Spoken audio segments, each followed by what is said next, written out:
Okay guys, nice to see you again.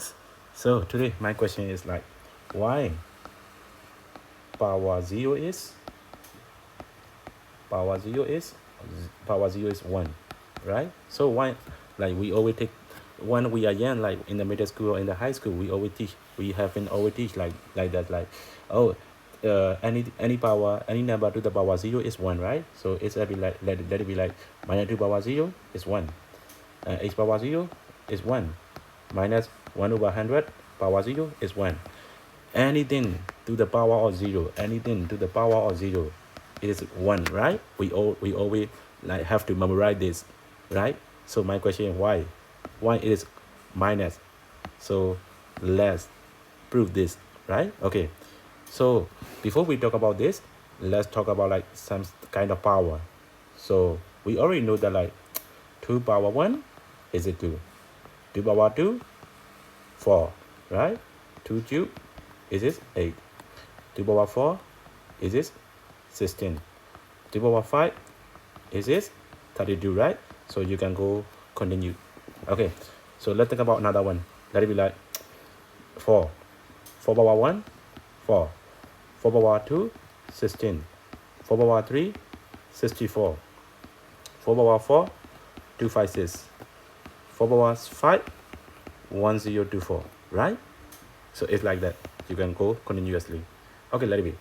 So what is the matter in here? So the thing is like, so when you want to get from 2 power 1 to 2 power 2, when you want to increase the power, right? 1 to 2, increase the power of 2 power of 1, 2 from power 1 to power 2. So you have to multiply with 2, right? So 2 multiply with 2, 2 multiply with 2, you will get 4. So when you want to increase from power 2 to 3, you again have to multiply with 2. And then when you want to increase again, you have to multiply with 2 to the values of 2, 2, right? The 8 multiply with 2, and then 16 multiply with 2. So if you want to increase power 1 by 1, so you have to multiply with 2, 2, 2, right? And also for this one too. So for the 4, so you have to multiply with 4.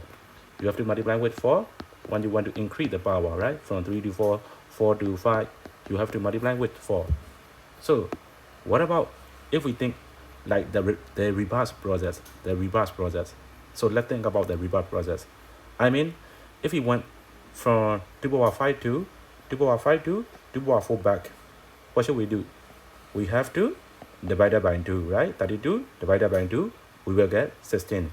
And then if we want to get 2 cube from 2 power 4, we have to divide that 2 power 4 value by 2 again, right? 16 divided by 2, it will be 8.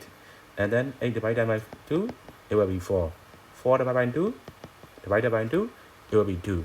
So if we continue, if we want to get 2 power 0, so we have to divide that 2 power 1 values with 2, right? So 2 divided by 2 is just 1.